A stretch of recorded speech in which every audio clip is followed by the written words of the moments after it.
It's never a good time to ring up an architect unsolicited, so don't do it. Use pull marketing instead. I'll show you how. Last time I talked about why architects are so rude in that you turn up for a meeting and they're not there. And I explained why that is for a number of reasons, including the fact that there are far too many people who want to see them that they really don't have time to see you. During that video, I explained the concept of push and pull marketing a little, and I thought I'd make a video more about that and tell you a little bit more about what push marketing and pull marketing are and what you can do instead of pushing your phone calls and your emails on architects.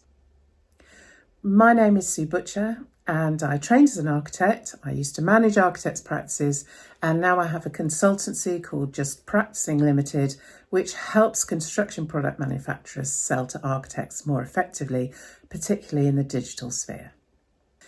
In this video, I'm going to explain to you what push marketing is and why it doesn't work, what pull marketing is and why it works better, and I'm going to use some examples of common activities that you might be doing and the techniques that you're using to push and how you can make them pull instead. Let's start with a definition.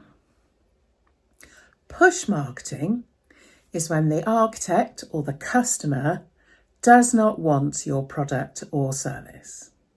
And pull marketing is where the architect or the customer does want your product or service. And particularly that they want it now. The way to think about this is by asking yourself the question: does the architect want your product or service now or not? And if they don't want your product or service, instead of pushing, let's find a way of helping them to find you when they do want it. So here are some examples, and let's use the question and try it out on them. Okay, the first one is networking events. Now, you'll find that a lot of people really hate networking events. And Andy Lapata wrote a brilliant book about this called And Death Came Third. And the reason why it's called And Death Came Third is because a study showed that death was the third greatest thing that people feared.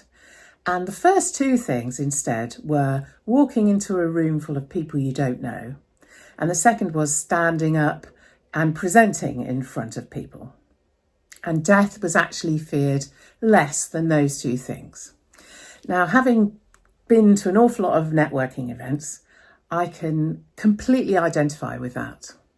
And I should say, what do I mean by a networking event? Well, networking is basically what happens in between other things. So when you're having a conversation with someone you don't know.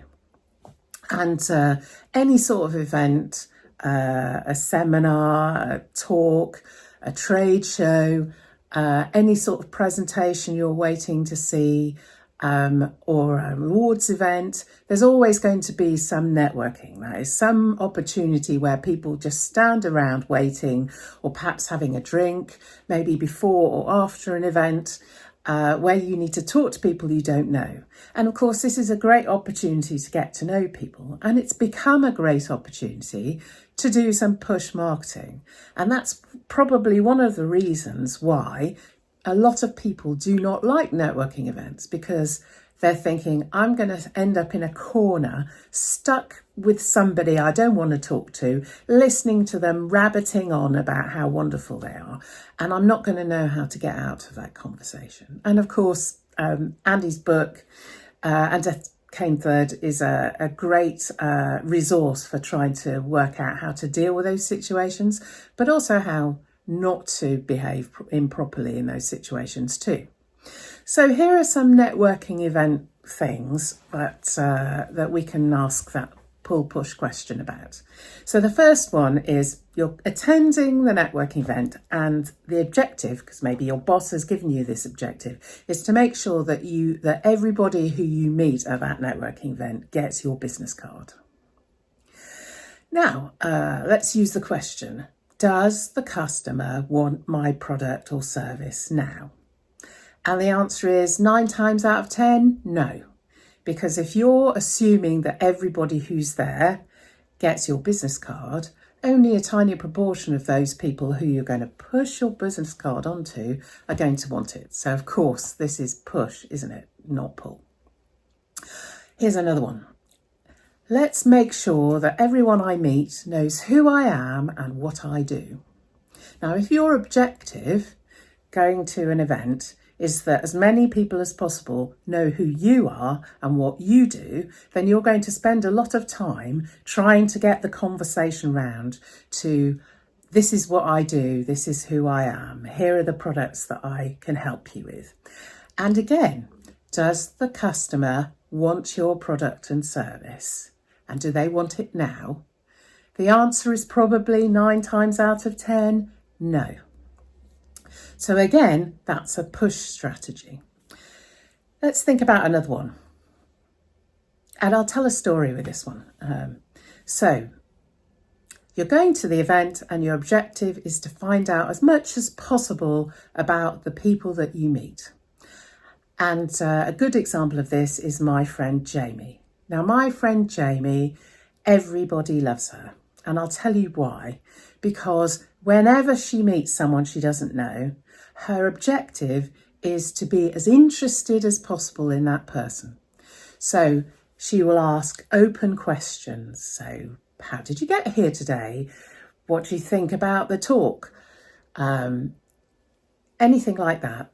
Open questions where the objective is to get the other person to talk. And then, of course, when they start talking, you're listening to what they say and you're asking a follow-up question.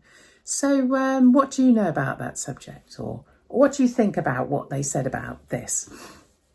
And the objective of this is to get that person to talk to you as much as possible. Not in a prying way, but just in an interested way. And the reason why people like Jamie is because she is genuinely interested in people. And her objective, and I think this is the objective you should use when you're at a networking event, is to be liked for being interested and not just interesting. And you can be interesting as part of this, but if your objective is to get the other person talking and at ease and comfortable and feeling that you're interested, in no time at all you'll realise that that person will remember you for the right things, and that's exactly what we want to get. So taking an interest in other people, asking them about what they think about something, asking them about what they do, and being generally interested in what they say, that's a pull technique to use at a networking event. Okay, let's think about a different scenario. LinkedIn. Now, I'm a long-term user of LinkedIn. I was one of LinkedIn's first 1 million viewers. So I remember how it was in the early days before there was even a feed. Okay, there was a time where there was no feed on LinkedIn. Oh yeah, it was just basically connect with people you know. That was it. And then you could message them. That was it. So let's think about some scenarios in relation to LinkedIn. Now, the obvious one is, please accept my connection request. How many times do you get connection requests from people you do not know, have never interacted with, have definitely never met, and you can't actually, if you go to their profile, really work out why they're sending you one anyway? They certainly haven't provided any context. They've just hit the connect button. So, and what makes it worse is a lot of these people, if you do accept their connection request, they follow up with a sales pitch. Is this pull or push? Let's ask the question. Does the customer want my product or service now? Well, the obvious answer is no. I don't want their product or service now. I'd have to send an awful lot of connection requests before I came across somebody who actually really did. Now, the way in which LinkedIn deals with this, because LinkedIn does not support this strategy, is that if you click on the connection request that you don't know the person or that you want to report the invitation, then if that person gets 5 reports, they'll have their account suspended. And I've had this when I've been doing LinkedIn training for product manufacturers, where before I've done the LinkedIn training, somebody, quite often the MD actually, in order to get their stats up, they will go and invite the world and his wife to connect to them on LinkedIn, so they have more connections than the next man in the team. And then they get their account suspended, because actually that's not how LinkedIn works. LinkedIn is about professional relationships. It's about an extension to your actual real life network of people that you've met. And it's a tool that allows you to do more with that network. So LinkedIn will actually punish you for using push strategies, even now. And I know they have changed a little bit, but even now it's quite easy to get yourself on the wrong side of them. So don't push, don't send unsolicited connection requests unless you've got a genuine reason for doing so. You can give that reason in the description, and that person then has an idea as to why you're sending them a connection request. And always remember, when someone connects to you on LinkedIn, they give you access to their email address, and that can be abused. So people are reluctant to connect to you on LinkedIn if they don't know who you are and why you're connecting. Let's think about another example. Well, I've seen this a lot recently. You can, as a company, you can post ads on LinkedIn. And one of the strategies that I've seen people do, and I've seen agencies working for my clients suggest, is that after you've posted an ad, if anyone expresses an interest in it, because you get loads of stats about who's liked and commented and who's viewed it, you then follow up those very simple interactions with sales pitches direct from an individual in the company. And again, is this the customer or service, or the customer wants my product or service now? Well, not necessarily, no. They're just interested. They're not necessarily ready yet. So I think that if you follow up what is not an inquiry, is just a little bit of interest with a sales pitch, it may actually backfire. And this is a really good example of, you can use the intelligence LinkedIn gives you for good or ill. If you don't want to damage your reputation, then when lots of people interact with your advert, if they do not give you their email address by signing a form or by using the contact form that you provided, or by messaging you and asking for information, they do not want it now, and therefore you are pushing on them. And one of the problems with technology such as LinkedIn and platforms that give extra value to because they're social and they enable interaction better, one of the problems with using push techniques on them is that you can quite easily message hundreds and hundreds of people on LinkedIn very efficiently. It's very efficient for you. But what you're actually doing is providing hundreds and hundreds of people with unsolicited content. And that's very bad for your reputation as a company. And it won't necessarily bring 99.9% of those people into your fold. It will probably piss them off first.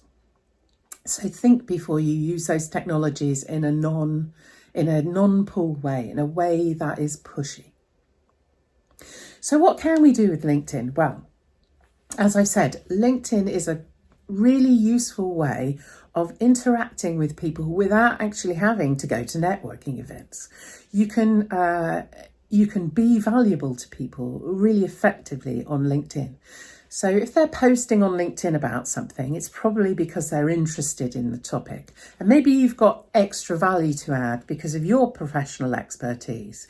So you can do things like comment on their posts and say, have you seen this document? this report the government's produced, or did you know that this was in the news recently, or we produced a white paper about this which shows what you can do about it.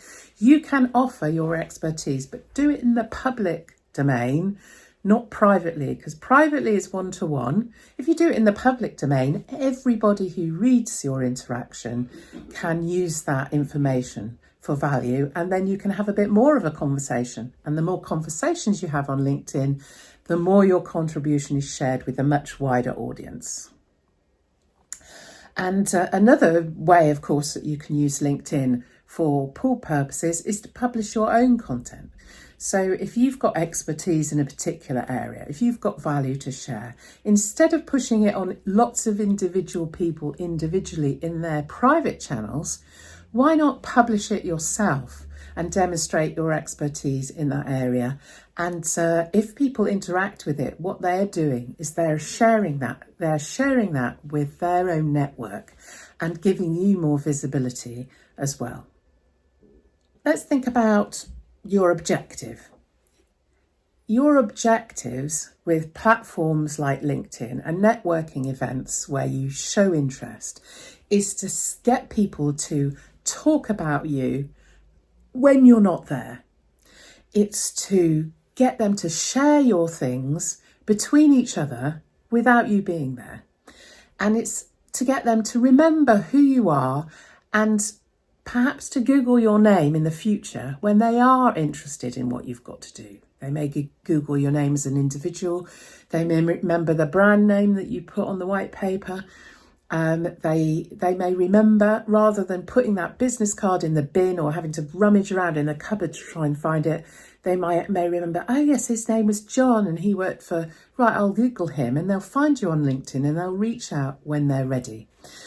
So get people to think about you when they do come across a problem that you can help with, and ask you for help because you were interested and you were useful and you were valuable.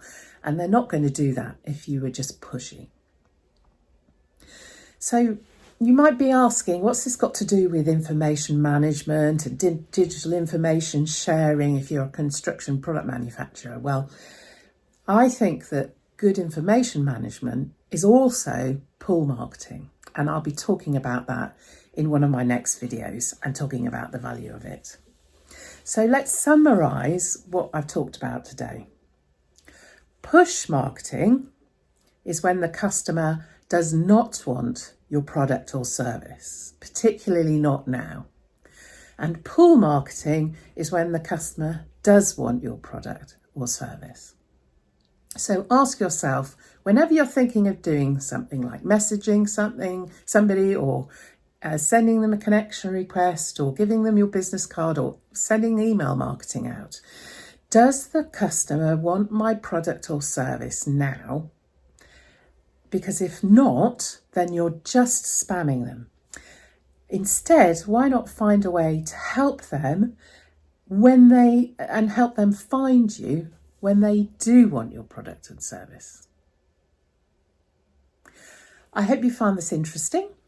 And if you want some help talking to architects and you want to talk about specific example, then and if you want to do not the pushy stuff, the usual pushy stuff that doesn't work, then get in touch and I'll put a link in the description. And I promise I won't be pushy.